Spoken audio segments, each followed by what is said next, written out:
Ferrand vous invite au cœur de l'histoire sur Europe 1.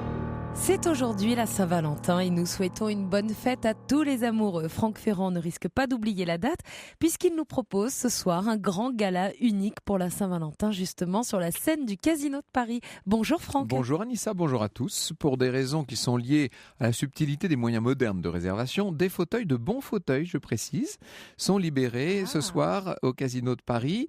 Alors si vous voulez nous rejoindre ou si vous pensez faire plaisir à votre amoureuse ou à votre amoureux en lui offrant une place, eh bien il n'est pas trop tard. Et ça, c'est un cadeau très original de Saint-Valentin. C'est d'un couple très amoureux que vous allez d'ailleurs nous parler cet après-midi. Oui, le couple que formait le grand pianiste et compositeur Robert Schumann et son épouse Clara.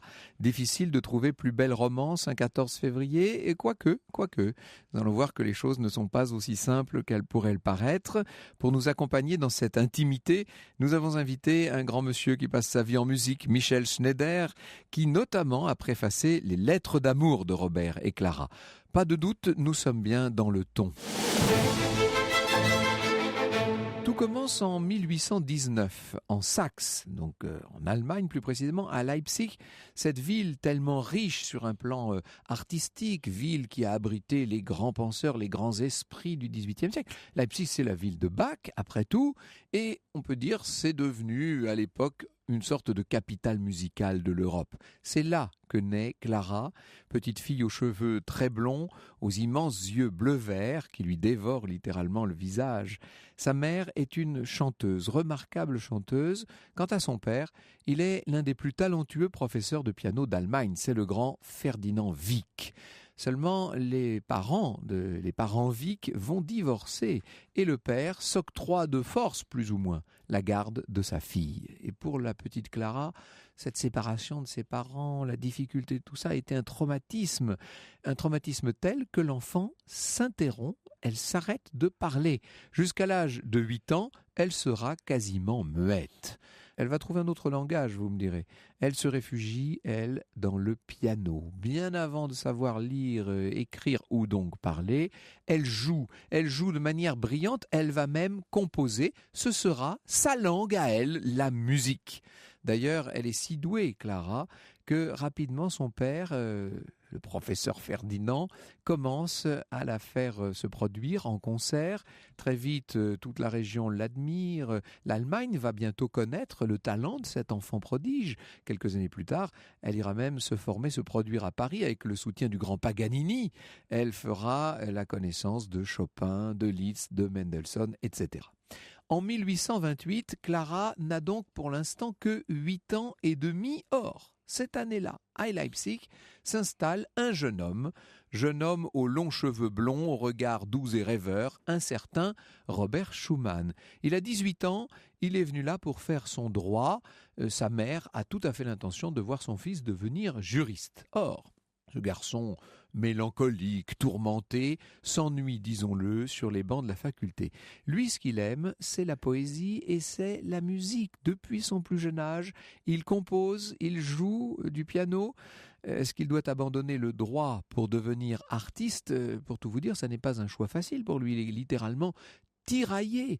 Me voici entre deux chemins et je suis épouvanté par la question « Quelle vie choisir ?» écrit-il à sa mère. « Suivre mon génie, c'est aller vers l'art, et c'est là, je crois, le bon chemin. » Finalement, il va faire fi des désirs de sa mère. Schumann décide de suivre son cœur. C'est décidé, Robert sera musicien. Il se trouve un prof de piano. Et vous me voyez venir avec mes gros sabots saxons. Et évidemment, le prof sera Ferdinand Wieck. Père de Clara. Voici donc notre jeune Schumann installé chez les Wieck, où il est logé dans une toute petite chambre, relativement confortable néanmoins. Le professeur est un maître intransigeant, c'est un bon pédagogue à côté de cela. Robert travaille, il étudie inlassablement les maîtres, et évidemment Bach, toujours Bach. Il vénère par-dessus tout Jean-Sébastien Bach, il compose également, il va composer des lieder, des polonaises. dans la maison, Robert n'est pas le seul à composer. Vous avez compris ce que... Ben voilà. La petite Clara n'est pas loin. Elle a 11 ans, mais elle est déjà en train de publier ses premières œuvres, figurez-vous, notamment des polonaises. Robert Schumann est immédiatement envoûté par cette petite pianiste incroyable de 9 ans, sa cadette, et qui déjà fait donc des tournées brillantes à travers l'Europe et qui fréquente Paganini, etc. Elle est un être extraordinaire, écrit-il. Elle parle de nous tous de la façon la plus spirituelle, à peine 3 pieds de haut et son cœur tellement formé, sa mémoire m'émerveille. Un petit ange est descendu du ciel, mais dites-moi, et voilà, ça commence, les années passent, Robert et Clara s'attachent de plus en plus l'un à l'autre, et ce qu'il y a d'extraordinaire, ça c'est le ciment des grandes amours, vous savez, c'est l'admiration. Ils s'admirent mutuellement, ces deux-là. Lorsque Clara atteint sa majorité, cette amitié s'est transformée depuis quelque temps en amour. En 1938, Clara a 19 ans, Robert Schumann déclare pour la première fois sa flamme à Clara, il lui compose et dédie plusieurs pièces pour piano. Vois, c'est une telle force que tu m'as donnée, ma Clara. Une jeune fille aussi héroïque peut bien faire de celui qu'elle aime un petit héros. Et elle répond avec ferveur parce qu'elle l'aime, elle aussi. Je pense à notre avenir que je présage si heureux, lui écrit-elle cette année-là. De plus en plus, je sens que ma vie t'appartient. Tout m'est indifférent sauf mon art. Mon art, c'est toi. Tu es ma joie, ma vie, mon bonheur, tout. J'entends la voix de mon cœur dans le jardin qui m'arrache à mon joli rêve. En fait, la voix, c'est la voix de son père qui va l'arracher à son rêve. Parce que Wieck, lui, n'est pas du tout d'accord. Il n'a pas l'intention que sa fille, son enfant prodige, aille épouser ce misérable pianiste et compositeur qui, malgré tout le talent qu'il peut montrer, est loin de connaître le moindre succès. C'est vrai que le professeur Wieck apprécie son élève, mais sa fille doit épouser un homme à sa hauteur. Il faut vous dire qu'à l'époque, Clara est infiniment plus célèbre que Robert Schumann, mais on ne peut même pas comparer. Elle fréquente déjà la haute société viennoise, parisienne même. Wieck décide de séparer ses amoureux afin qu'ils ne puissent plus ni se voir ni communiquer. Il envoie Clara à Dresde, avec une surveillance assez implacable, et il interdit à Robert de lui écrire. Pour ne pas que les amoureux puissent se voir, le vieux professeur de piano envoie en permanence sa fille en tournée. Il lui fait un véritable bourrage de crâne. « Ce compositeur, ce petit misérable, n'est pas un homme pour toi, lui dit-il. Il ne pourra jamais te rendre heureuse. » Cependant, vous imaginez bien que ce n'est pas comme ça qu'on sépare des amoureux. Robert n'a pas l'intention de se laisser faire. Il va tout faire pour récupérer Clara. Il ne peut pas la voir ni lui écrire. Eh bien, c'est par la musique qu'il va lui prouver tout son amour. Il lui chante son amour dans ses plus belles compositions. Franck Ferrand vous conte l'histoire sur Europe 1. Alors cet après-midi, Franck Ferrand, vous nous racontez l'histoire d'amour entre deux grands génies de la musique, Clara et Robert Schumann. Nous sommes donc dans les années 1830. On connaît bien l'œuvre de Robert Schumann, mais est-ce qu'il était aussi bon interprète que compositeur ? Alors, vous mettez le doigt, si j'ose dire, sur le problème. Là, exactement le problème, Anissa, puisque Schumann rêve de devenir un grand virtuose. Seulement très vite, il s'aperçoit qu'il ne pourra pas. Dès ses premières années d'apprentissage, avec le professeur Wieck, donc, il ressent dans le bras des douleurs infinies, dit-il, une tendinite, probablement. Sauf qu'à partir de 1830, il est carrément paralysé de la main droite. Il ne peut même plus utiliser son index droit pour jouer. Alors, est-ce que c'est parce qu'il s'est trop entraîné, avec trop d'acharnement ? On dit que pour accélérer son apprentissage de la technique, il a inventé tout un système mécanique avec des poulies, des cordes qu'il attache à ses doigts pour dépasser les limites de son corps, rendre plus efficace, si vous voulez, ses mains. Alors peut-être que ça s'est retourné contre lui, à moins qu'il n'ait subi les effets d'une maladie vénérienne, une dystonie, difficile de savoir. Toujours est-il que Robert doit rapidement mettre de côté ses ambitions d'interprète. Il faut vous dire qu'il n'a pas un regret infini parce que son véritable talent, vous l'aurez compris, et son génie à lui, c'est la composition. Dans une grande partie de ses œuvres, transperce d'ailleurs cet amour pour Clara. C'est ce que je vous disais à l'instant. Les deux amants sont séparés, mais Robert parvient à correspondre avec Clara grâce à l'intermédiaire d'un ami, un certain Becker, qui est secrétaire des finances à Dresde et qui remet à Clara des billets enflammés, dein Doppelganger, ton double, littéralement, hein, ton ombre, pourrait-on dire. Seulement voilà, le père de la jeune fille, Wieck, n'est pas prêt à se laisser leurrer par ce genre de stratagème. Pour semer le doute, pour semer la discorde entre Robert et Clara, il s'emploie à faire subir à Robert toutes sortes d'humiliations. Il lui fait croire que sa fille a des liaisons, etc. Il le met à l'épreuve, c'est le moins qu'on puisse dire. Et Schumann marche, il est désespéré. Il écrit à Clara, « Cet état ne pourra pas durer longtemps. Je ne résisterai pas. Je n'ai pas une nature à le supporter. Je suis atteint au plus profond de moi-même. » Et dans une autre lettre, « Si tu m'abandonnes, c'en est fini de moi. » Les deux amants sont là au bord de la séparation, vous l'aurez compris, et pendant 1 an, ils ne se parlent même plus. Par dépit, Schumann se met à fréquenter une autre jeune fille qui s'appelle Christelle. Il a l'intention très sincère d'oublier Clara. Mais au mois d'août, la jeune pianiste donne un concert au Gewandhaus de Leipzig et Schumann est là, dans la salle. Il guette de la part de celle qu'il aime ou qu'il pense avoir aimé le moindre signe. Son cœur tressaille soudain lorsque Clara se met à jouer ses études symphoniques. Oui, elle interprète ses compositions à lui. Est-ce que ça veut dire qu'elle l'aime encore? Aussitôt, il lui écrit « Écrivez-moi un simple oui, j'ai besoin de cette sécurité. » Et la réponse ne tarde pas. « Du plus profond de mon cœur, écrit Clara, je vous murmure oui de toute mon âme et pour l'éternité. » Oh ben écoutez, on a tous la larme à l'œil.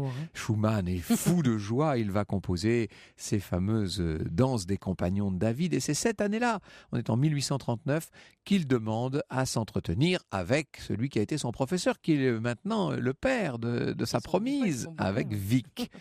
Il sent qu'il va pouvoir le convaincre de lui donner la main de sa fille.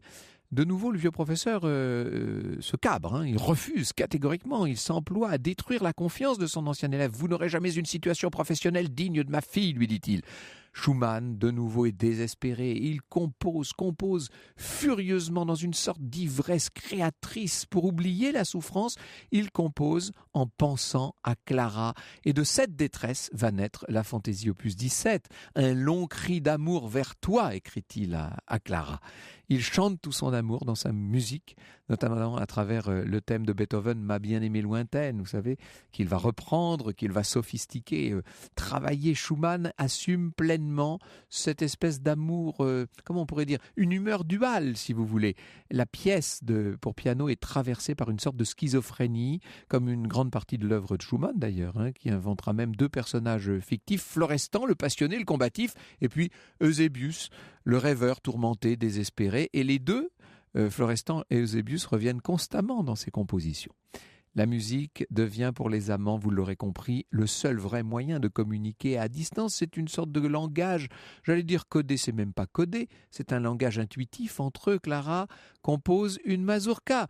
Robert en reprend le thème, il le modifie légèrement, il l'arrange, c'est un écho à ce qu'elle peut faire, si vous voulez.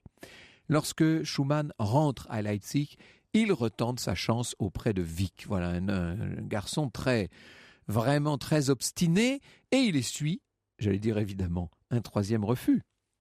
À ce moment-là, il décide d'employer les grands moyens. Clara et lui s'en remettent aux tribunaux. Ils engagent un procès contre Wieck. Les audiences sont fixées au 26 et 27 septembre 1839. C'est un témoin qui raconte. Wieck, qui ne se rend qu'à la 2e audience, s'y laisse aller à de telles invectives que le juge lui retire la parole. Sentant que les 2 révoltés vont avoir gain de cause, l'inflexible vieillard tente de porter à son ancien élève un coup mortel. Il l'accuse d'ivrognerie habituelle. Tous les ennemis de Schumann, Mendelssohn en tête, protestent avec indignation. Vraiment, il n'aura reculé devant rien, ce Wieck. Le 4 juin 1840, le tribunal rend sa décision. Wieck est débouté, vous vous y attendiez. Clara et Robert ont l'autorisation de s'épouser. Dans un dernier accès de rage, le vieux Wieck rédige un communiqué infamant sur son gendre. Un communiqué qu'il distribue à toutes les connaissances du père et de la fille. Dans les villes où Clara se produit, elle trouve désormais des mots injurieux de son père contre son amant. Le 12 septembre 1840, Robert n'en épouse pas moins Clara dans une petite église près de Leipzig. L'histoire devrait s'arrêter sur cette fin heureuse, comme dans les jolis contes. Ils vécurent heureux et eurent beaucoup d'enfants. Vous allez voir que la réalité est un peu différente néanmoins. Franck Ferrand vous conte l'histoire sur Europe 1. Alors nous sommes au cœur de cette histoire d'amour, Franck, entre Clara et Robert Schumann. Ça y est, après plusieurs mois et plusieurs années, ils ont enfin réussi à se marier. L'histoire devrait s'arrêter là. mais pas du tout. Ben oui, vous savez, les fiançailles, c'est très beau. Mm. Le mariage, parfois, ça l'est moins. Et c'est vrai que Robert a beaucoup changé avec le temps. Il accepte de moins en moins l'idée que sa femme soit cette virtuose à la renommée immense, alors que lui travaille dans l'ombre. Hein. Il est compositeur. Il ne veut pas être le mari de la pianiste, si vous voulez. Et plus ou moins consciemment, il va étouffer les ambitions de Clara, qui trouve moins de contrats, qui va se produire de moins en moins, qui enchaîne grossesse sur grossesse aussi. Et néanmoins, elle continue de vénérer son mari. Personne parmi les vivants n'est doué comme tu l'es, dit-elle. En même temps que mon amour augmente aussi mon admiration. C'est quand même assez extraordinaire, c'est le moment où il compose sa première symphonie en 1841. Seulement cette année-là, elle écrit dans son journal « Mon piano a été encore une fois relégué au second plan, comme il arrive chaque fois que Robert compose, pourvu que je ne sois pas trop en régression. » Elle se pose des questions, évidemment, et elle s'inquiète, et surtout, Clara est de plus en plus désemparée devant les variations, les sautes d'humeur de son mari. Robert peut sombrer en effet dans une sorte de désespoir. Hein. Il n'y a pas que les personnages de Florestan et de Zébius. Lui-même est victime de haut et de bas, si vous voulez. À partir de 1854, il a carrément des hallucinations auditives et une nuit, il croit entendre des anges qui lui dictent une sublime musique. Alors il se lève, il note le thème. Seulement le lendemain matin, si vous regardez les notes délicieuses en question, elles sont devenues une mélodie tout à fait ordinaire et même plutôt médiocre. Les anges sont devenus démons car la musique en question est même carrément affreuse et Schumann hurle de douleur. Les démons lui disent qu'il est coupable, qu'il est criminel. Il se met à supplier Clara de le quitter avant qu'il n'en vienne à lui faire du mal. Et pourtant, les hallucinations vont pendant un temps disparaître. Schumann écrit « La musique se tait à présent tout au moins extérieurement », mais il ajoute « Je dois maintenant conclure, il commence à faire sombre ». Dans la nuit du 26 février, Robert sort de chez lui en robe de chambre en pantoufles. Il laisse une note à Clara. « Chère Clara, je jetterai mon alliance dans le Rhin. Fais de même avec la tienne. Ainsi, nos deux anneaux seront réunis. » Et puis, il traverse la ville sous la pluie battante et il va se jeter dans le fleuve. Ce sont des pêcheurs qui le repêchent et qui le ramènent chez lui. Et quelques jours plus tard, on va être obligé de l'interner à Bonn. Peu à peu, on le voit perdre la mémoire, ses souvenirs s'effacent. Il ne se souviendra même plus un jour des prénoms de ses enfants, vous imaginez ça. Et il arrive qu'on soit obligé de l'attacher à son lit tellement il est agité. Quelque temps avant de mourir, il y a eu une embellie. Schumann s'est apaisé, il a quelques accès de lucidité. Voilà ce qu'il écrit. « Je pense aux poésies que tu m'as inspirées, chère Clara, et un jour du mois d'août où, le jour suivant, je t'envoyai par Becker ma bague de fiançailles. Te rappelles-tu qu'à Blaskerbourg, je te fis tenir, pour ton jour de naissance, ma bague de diamants dans une branche de fleurs, et que tu perdis à Düsseldorf un des diamants que quelqu'un retrouva. Ce sont là des souvenirs bénis. Il rendra son souffle et son âme quelques jours plus tard. » Bonjour Michel Schneider. Ce ne sont pas des amours très riantes que celles de Clara et Robert Schumann. Amours empêchés, puis amours terribles. Vous savez bien d'expérience, comme nous tous, que rien ne renforce un amour comme les obstacles qui sont sur sa route, que ce soit la société, la famille, un mariage en cours. Et c'est ce qui se passe avec, je dirais, Frédéric Wieck, le père qui ne voulait pas être le beau-père de Schumann, a finalement rendu un grand service à Schumann, en faisant que sa fille s'accroche à ce point à cet homme qui avait quand même tout pour déplaire. Enfin, il ne faut pas évidemment juger avec les critères de notre époque, mais un garçon de 18 ans qui entre dans une famille et qui s'éprend, parce que c'était quand même bien le mot. Bien, il y a une petite fille. Une petite fille de 8 ans, 9 ans. Oui. Bon, aujourd'hui, on appellerait ça de la pédophilie et on serait très inquiet sur la légitimité de ce lien naissant. Parce que mais c'est un lien réciproque, car elle va Bien s'éprendre aussi de ce Bien jeune... sûr.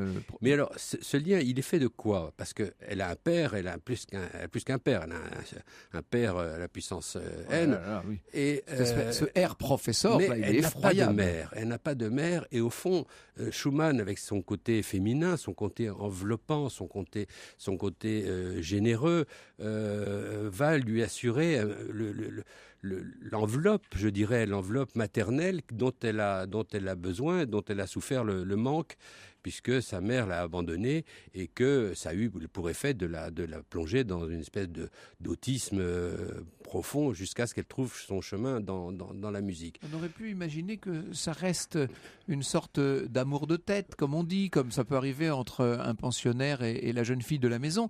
Or, vous nous dites que c'est l'extrême volonté, c'est la férule d'acier de ce professeur Wieck, qui va empêcher, qui va donner naissance en fait au grand amour, qui va l'attiser, qui va faire grandir les flammes. Bien sûr. Alors autant on peut comprendre qu'au début le père se soit inquiété de cette liaison possible, autant quand Clara a eu 18 ans, qu'elle avait le souhait très, très, très explicite de se marier avec Robert, autant les poursuivre ensuite jusqu'au mariage, jusqu'au juge, et après il a mené une campagne pas seulement contre Robert, mais contre sa fille. Quand elle allait jouer dans une ville, il envoyait des libelles, des lettres aux organisateurs de concerts en disant « ma fille est une ceci ». Il calomniait sa propre fille. Mais est-ce qu'on peut parler d'une forme de folie chez cet homme ? Il y avait au moins quelque chose d'assez incestueux de son côté à lui, dans cette espèce de... C'est même pas de protection, parce que c'était sa liberté de jeune fille majeure, de jeune femme majeure, de choisir son destin et de se marier avec qui elle voulait. Et on peut se demander si cette jeune fille ne va pas finir par échapper à un père trop possessif pour tomber dans les bras d'un autre, somme toute. Europe 1, au cœur de l'histoire. Franck Ferrand. Nous sommes au cœur de l'histoire d'amour entre Clara et Robert Schumann cet après-midi, en ce jour de Saint-Valentin, ce 14 février. Et nous allons plus loin. Pour apprendre à mieux connaître Clara et Robert Schumann, vous avez invité Franck Ferrand, Michel Schneider. Il est écrivain, musicologue, psychanalyste et il a préfacé Lettres d'amour, Robert et Clara Schumann, un livre paru chez Buchet-Chastel. Et vous avez consacré 2 autres ouvrages à Schumann. Schumann, les voix intérieures dans la collection Découverte Gallimard, ça c'était dans les années en 2005. Et puis il y a nettement plus longtemps, le fameux ouvrage paru au Seuil, La tombée du jour. C'est par La tombée du jour que vous vous êtes approché de Schumann, non, si je puis dire. Je suis tombé dans Schumann bien avant. Plutôt je suis tombé dans Schumann en entendant mon père, qui était un très grand pianiste amateur, mais très bon pianiste, jouer ce que je ne savais pas être du Schumann à l'époque, parce qu'il est mort quand j'avais 4 ans. Mais je garde quand même certainement une empreinte sonore comme ça. Je me cachais sous le piano et j'entendais ce père jouer les pièces de Schumann. Et ensuite, très très tard, ma mère m'a dit, mais tu ne peux pas savoir ce que ça nous rendait folle d'entendre ce Schumann toute la journée, cette musique un peu dérangée quand même, par complexe, certains, complexe. Et il y a des moments où on se dit, mais la folie n'est pas loin, sous les notes, dans ces emportements comme ça de maniaques, puis dépressifs. Bon. Et elle, dans une lettre qu'elle a écrite à mon oncle, elle disait « Mais j'en ai assez de l'entendre jouer à Schumann toute la journée. » Alors moi, j'en ai peut-être eu assez, mais quand moi-même je me suis mis à faire du piano, au fond, j'ai écrit ce livre « La tombée du jour » pour répondre non pas à une question psychanalytique, qu'est-ce que c'était que la folie de Schumann, ou une question musicologique, mais tout simplement comment est-ce qu'on peut rendre ces humeurs aussi changeantes, aussi violentes, aussi contrastées, aussi désespérées, et puis tout d'un coup d'une joie immense. Et j'ai écrit ce livre, au fond, à partir du piano, de mon expérience de très mauvais pianiste, non pas que difficultés techniques, ça j'en avais tenté plus. Et Dieu sait qu'elles sont nombreuses. Et Dieu sait qu'elles sont nombreuses. Une pièce comme la Toccata n'est pas accessible avant 25 ans de piano et encore beaucoup de dons rythmiques. Mais des difficultés d'interprétation. Qu'est-ce que c'est que ce que Schumann appelle Humor, l'humeur?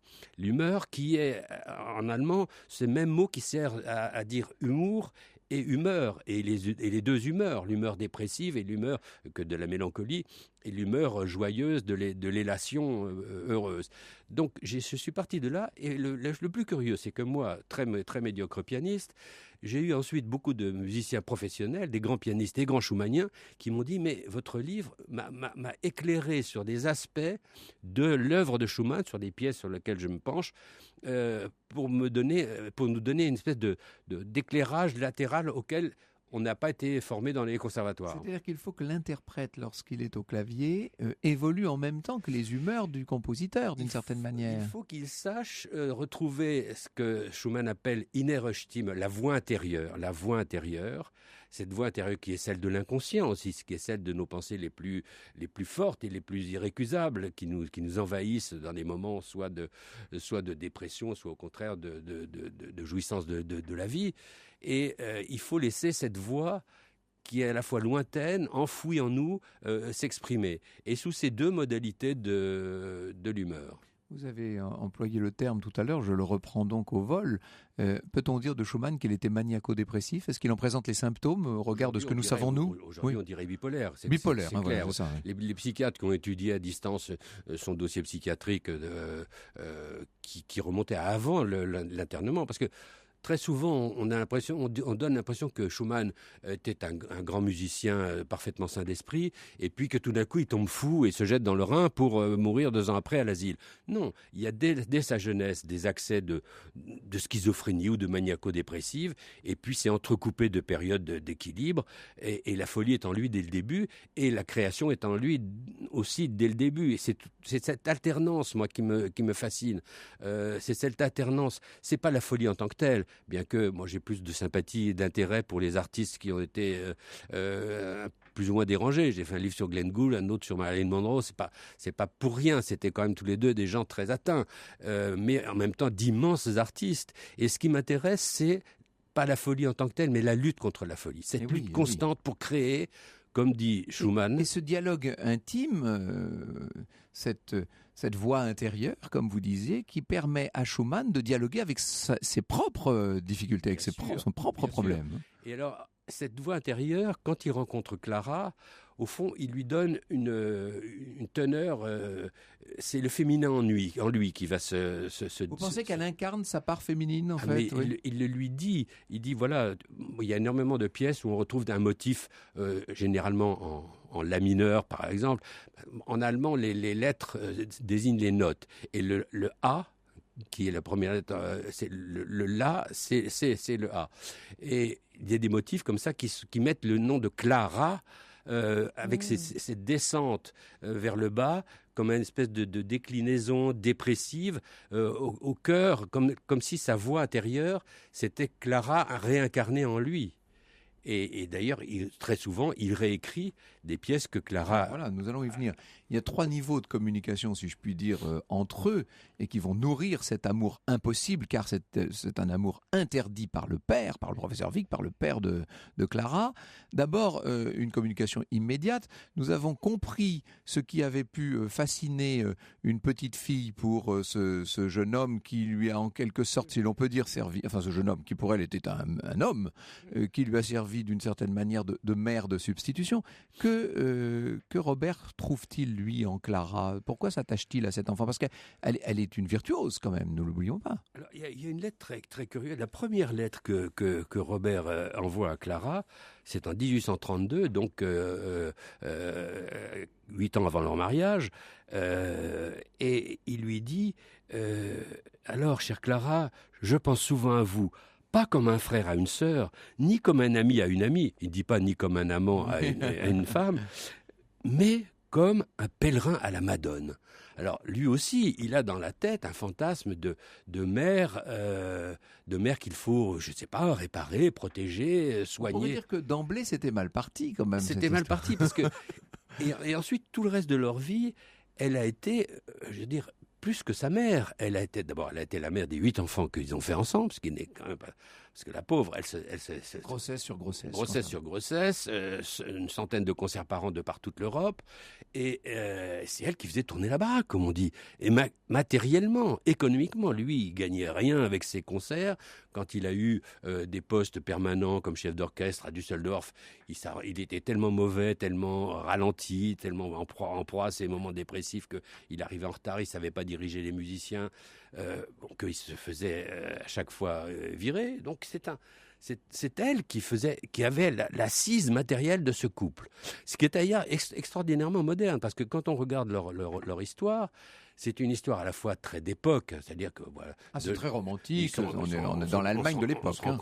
On se rencontre tout jeune, on ne se quitte jamais, on ne se trompe pas de toute une vie, mais sur le plan de l'égalité. Comme vous disiez, Clara, c'est pas n'importe qui. C'est la plus grande pianiste de son temps. Et bien sûr, mais on va y venir tout à l'heure. On va revenir sur l'œuvre, si je puis dire, de Clara Schumann. Qui elle était, elle? Avant cela, les deux autres niveaux de communication, les lettres, vous venez de le dire, qui vont se montrer d'autant plus nombreuses qu'ils sont séparés physiquement, sont de belles lettres qui méritaient publication. Ah mais là aussi, il y a une sorte de complémentarité. Clara ne manie pas bien le langage, et pour les raisons qu'on a déjà évoquées. Lui, c'est un homme de langage. Avant tout, son père était libraire, il a baigné dans le romantisme littéraire, lu les grands auteurs, lu Shakespeare, et toute la littérature européenne, et il rêvait d'être poète, il rêvait pas d'être musicien au départ. Donc, cette part de la littérature dans leur amour est très, très, très, très importante pour comprendre que lui détenait un langage auquel elle n'avait pas accès, et probablement que symétriquement, elle détenait un langage qui est le piano. Alors voilà, ça c'est le troisième niveau, c'est leur vrai langage, si je puis dire. Ils se parlent par œuvre interposée. Et ils se répondent, et il y a des échos d'une œuvre à l'autre. C'est extraordinaire, ça, pour le coup, c'est unique, cette histoire. C'est unique. Enfin, il y a d'autres cas, comme par exemple Mendelssohn et sa sœur Fanny, où lui, il a carrément pillé l'œuvre de sa sœur pour en faire des compositions. C'était pas très joli, de sa part, de faire parce que les femmes à l'époque, les femmes compositeurs à l'époque, c'était littéralement, si ce n'est impensable, du moins rarissime. Et Clara n'est pas un très grand compositeur, il ne faut pas non plus. Mais quand on entend ses œuvres, et elles ont été enregistrées pour nombre d'entre elles, c'est de la bonne facture, c'est de la bonne musique. Ça ressemble un peu à du Schumann, mais comme d'autres musiques d'époque, comme certaines pages de Chopin peuvent ressembler à du Schumann. Mais c'est pas un compositeur de premier plan. Alors Schumann, d'abord, a repris un certain nombre de thèmes de Clara pour faire des variations dessus, avec évidemment la richesse de son langage musical qui était incomparable avec celle de Clara. Et puis ensuite, l'un et l'autre ont fait un triangle, une espèce de triangle amoureux musical avec Johannes Brahms, qui est intervenu dans la fin de la vie de Schumann, en 1854, qui avait 20 ans à l'époque, qui était un génie à la fois pianistique et de composition.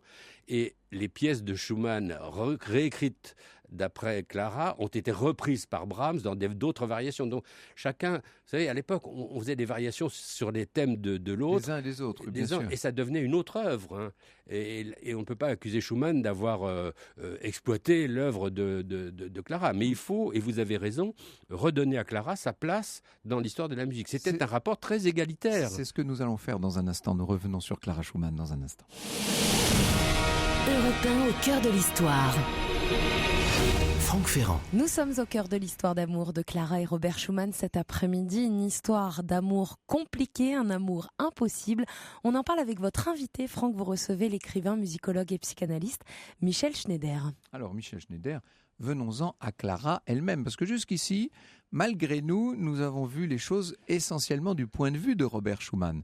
Clara Wieck était une artiste accomplie en tout cas une artiste prodige au moment même où Schumann arrive chez son père comme élève. Bien sûr, elle était, avec Liszt et puis d'autres virtuoses, la vedette du piano européen. Il faut dire que ce qu'on a peut-être tendance à oublier, qu'il faut en tout cas rappeler pour l'ensemble des auditeurs, c'est que le concert de piano à l'époque romantique, c'est l'équivalent du concert de rock d'aujourd'hui. C'est le grand événement qui remue une ville, littéralement. Et comme il n'y avait pas d'enregistrement des symphonies, pour faire connaître une symphonie de Beethoven, eh bien c'était un pianiste ou deux pianistes en oui, parce qu'il était rare de réunir toute une formation symphonique. Voilà, de déplacer en tout cas. Alors dans les salons, on jouait les symphonies de Beethoven au clavier, et dans les concerts aussi, on jouait des réductions. Donc Clara avait en charge tout le répertoire de Bach, Beethoven. On ne jouait pas beaucoup Bach à l'époque. C'est grâce à Schumann qu'on est revenu un peu à Bach et aux fugues et aux contrepoints. Mais elle jouait Beethoven, Mozart. Et elle jouait aussi, elle tenait à cœur de jouer à chaque fois une composition de Schumann.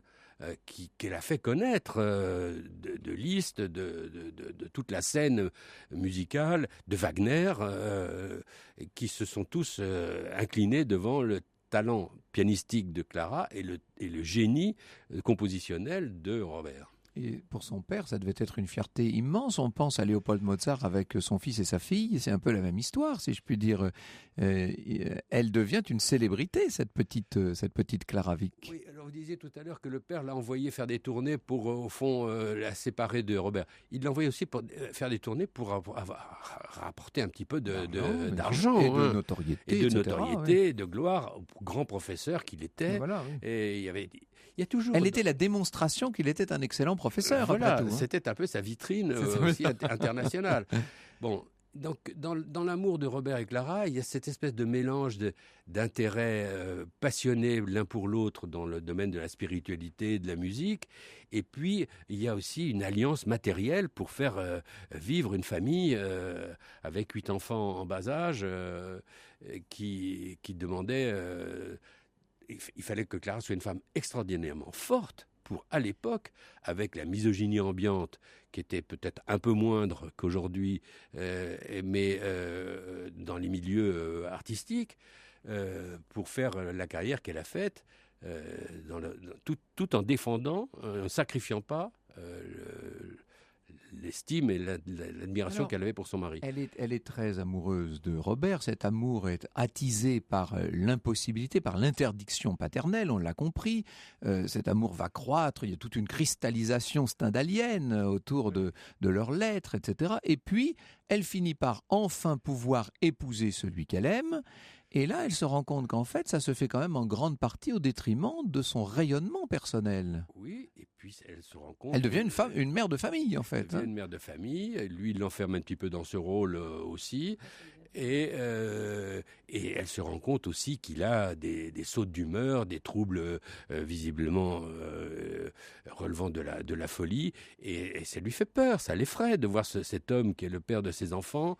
On a l'impression qu'elle fait tout, cette Clara Schumann. Elle s'assure du bien-être de son mari, elle continue à faire des concerts, elle assume des grossesses, elle élève les enfants. Elle est son agent, son interprète. Elle fait tout. Sa mère, la mère de ses enfants, son médecin. Elle a un courage et une résistance extraordinaire. Extraordinaire. C'était une femme extraordinaire au sens propre. Comment se fait-il qu'on l'ait un peu oubliée aujourd'hui ? On ne parle quasiment d'elle toujours qu'à travers le grand compositeur dont elle a été l'époux. À la réhabilité, parce qu'elle n'est pas que l'ombre de son mari.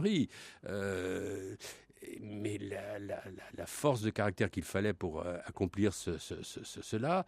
Alors évidemment, à la fin de sa vie, quand Schumann est devenu...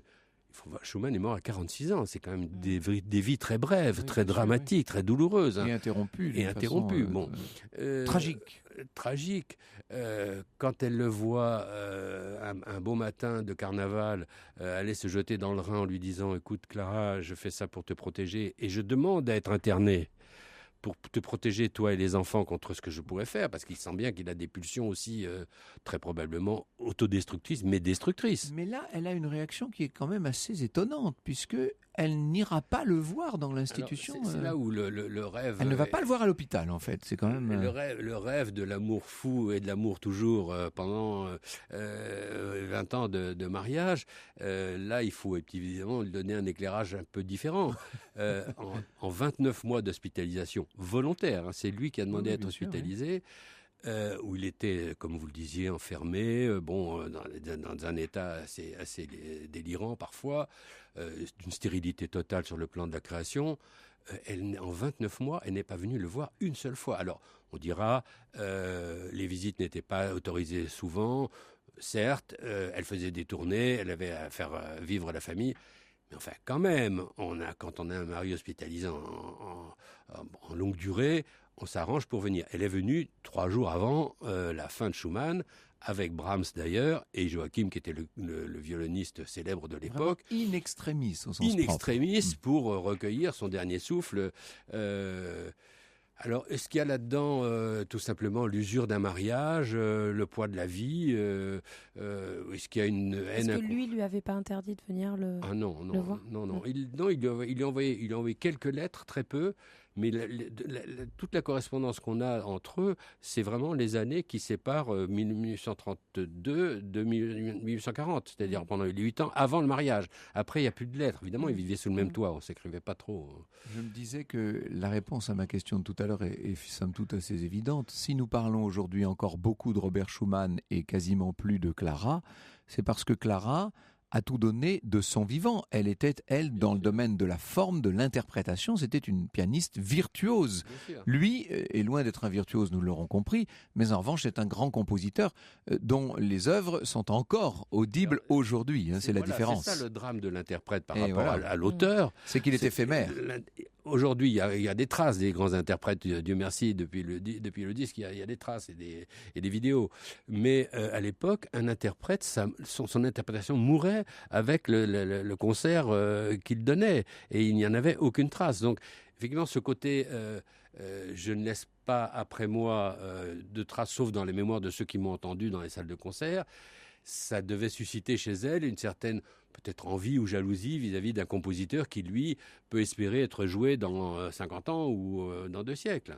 Merci beaucoup. Il y aurait pas mal à dire encore sur Clara et Robert Schumann. Je renvoie nos auditeurs à La tombée du jour, Schumann, publié chez Seuil dans la collection de la librairie du XXe siècle en 1989. Les voix intérieures, c'est le sous-titre de votre ouvrage sur Schumann dans la collection découverte Gallimard. Et puis, ce recueil de la correspondance entre Robert et Clara chez Buchet-Chastel. Ce sont des lettres d'amour. À propos d'amour, nous sommes quand même le 14 février, que je sache. Lorena Martin va venir nous dire qu'on s'occupe beaucoup d'amour à Marseille. Au cœur de l'histoire sur Europe 1. Pour notre balade de fin d'émission, Lorena Martin a réuni ses 2 passions, l'amour et Marseille aujourd'hui. Bonjour Lorena. Bonjour Franck. Vous allez à Marseille là dans les jours qui viennent, j'imagine. Mais oui. Vous y êtes toujours en fait, d'une façon générale. Toujours. Alors, Au moins par l'esprit. J'allais dire, on célèbre l'amour à Marseille.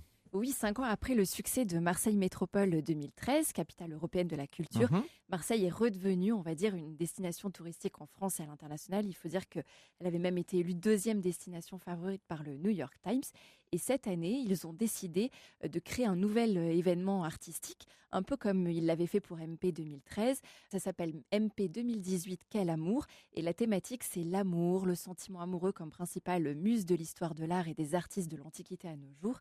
Et l'idée est de parler d'amour à travers tous les arts. Il va y avoir près de 450 événements avec des fêtes populaires, des grandes expositions, des parcours originaux en centre-ville ou en pleine nature, des opéras, des concerts, pendant près de 7 mois, à compter d'aujourd'hui, donc 14 février et jusqu'à la fin de l'année, dans tout le département des Bouches-du-Rhône, Marseille, Arles, Aubagne, Aix-en-Provence, jusqu'à Cassis, etc. D'expérience, Lorena Martin, on est particulièrement sentimental Mais en oui, Provence. On est romantique en Ah, Provence. on est romantique à Marseille finalement. Alors tout ça commence aujourd'hui, Donc, jour oui, de la Saint-Valentin, bien entendu, tous les avec des Marseillais- fêtes sur le Vieux-Port dès 19h, Voilà, c'est ça tous les Marseillais sont invités à se réunir sur le Vieux-Port. On va faire une sorte de grand baiser inspiré du baiser de l'hôtel de ville de Douaneau. Et le Quand vous public dites un grand baiser, c'est-à-dire que les gens vont s'embrasser sur la vont bouche s'embrasser. Ah, d'accord. Et le groupe F, reconnu mondialement pour ses spectacles pyrotechniques, Oui, va magnifique. orchestrer ce grand baiser. Et l'idée est de faire la photo la plus romantique Oh, du c'est monde. génial. Et ce spectacle sera suivi d'un spectacle pyrotechnique. Ensuite, le MUSEM Je ne suis va... pas persuadé que plusieurs milliers de personnes qui s'embrassent en même temps, ce soit très romantique. Mais enfin, on verra. Ah, on verra. bah, vous savez. J'ai hâte de la voir, la photo, en tout Ouais, cas. moi aussi, j'ai hâte de voir ça. Le MUSEM va ensuite ouvrir ses portes toute la nuit pour une programmation autour du coup de foudre. Il y aura une exposition, notamment L'amour de A à Z, qui va raconter l'amour sous toutes ses formes et beaucoup de performances. Et pour ceux qui auraient manqué le grand baiser le 14 février, donc ce soir, il y aura aussi un grand baiser dans d'autres villes de la région ce samedi. Et à partir de vendredi jusqu'à dimanche aussi, vous avez plus de 250 événements sur Marseille et sa région, notamment des saunas et hammams dans la ville. Oh La là là. Criée Oula, ça, ouvrira son théâtre pour des séances de psychanalyse amoureuse, des contes des mille et une nuits qui seront racontés sur le Lorena, toit terrasse Lorena, de la friche Belle de Ville. Restons-en là, le standard est en train de s'affoler, comme on disait. Enfin là, c'est pas le standard, maintenant c'est les réseaux sociaux. Merci beaucoup Lorena Martin, vous aurez compris que c'était la chronique rose de Lorena Martin. Il y a une adresse internet Oui. quand même. mp2018.com. Europe 1, au cœur de l'histoire. Retour aux origines. Et notre retour aux origines aujourd'hui concerne une phrase, Franck Ferrand. Écoutez bien cette phrase parce que j'ai très envie de savoir qui quand et où elle a été prononcée. La marquise aura mauvais temps pour son dernier voyage. Ah oui, pour son voyage, avait même dit le roi. C'est une phrase célèbre prononcée par Louis XV au moment des obsèques de la marquise de Pompadour. C'est que Madame de Pompadour avait obtenu l'autorisation tout à fait exceptionnelle de mourir sous le toit du roi au château de Versailles même, ce qui normalement n'était pas possible. On vous éclipsait quelque temps avant votre agonie. Eh bien, en l'occurrence, Madame de Pompadour va être transportée de Versailles à Paris et c'était dans des conditions terribles, malgré la pluie qui giflait les joues et le vent glacial qui soufflait en tourbillon, nous raconte Jean-Christian Petit-Fils. Le roi est sorti sur le balcon qui donnait sur son cabinet d'angle à Versailles et, je cite toujours, regarda de loin le lugubre cortège funéraire qui se formait pour s'en aller par l'avenue de Paris, pour s'en aller jusqu'à Paris, puisque Madame de Pompadour devait être inhumée au Capucin, c'est-à-dire sur ce qui est aujourd'hui devenu la place Vendôme, enfin entre la place Vendôme et la rue de la Paix. Alors, vous avez bien compris que ce n'est pas une simple favorite qui quitte Versailles ce 15 avril 1764. Hein. Elle a été la conseillère, l'amie de Louis XV pendant plus de 20 ans. Une liaison qui d'abord a été une liaison torride et qui ensuite est devenue une liaison quasiment politique. Et Madame de Pompadour a joué un rôle très important dans l'histoire du règne et d'une certaine manière dans l'histoire de la France et de l'Europe. Le roi en avait fait sa compagne, en avait fait son principal conseiller d'une certaine manière, aux grandes dames de sa famille, puisque les filles, le fils, même la reine, tout le monde était outré de cette histoire. Il n'empêche que Madame de Pompadour occupait à la cour une place tellement importante qu'on avait fini par l'appeler la marquise sans préciser. Et Louis XV, lorsqu'il la voit s'en aller, ne peut pas s'empêcher d'avoir ce mot. La marquise aura mauvais temps pour son voyage. On a voulu interpréter cela, ce n'était peut-être qu'une remarque anodine. Au fond, il y avait peut-être aussi une forme de dépit qui perçait, car vous savez que Louis XV dira à la comtesse de Saran plus tard, il lui dira qu'il n'a jamais aimé Madame de Pompadour. La plus grande liaison de l'histoire de France qui n'aurait pas été une histoire d'amour, vous avouez que pour un jour de Saint-Valentin, c'est un peu particulier. Au cœur de l'histoire sur Europe 1.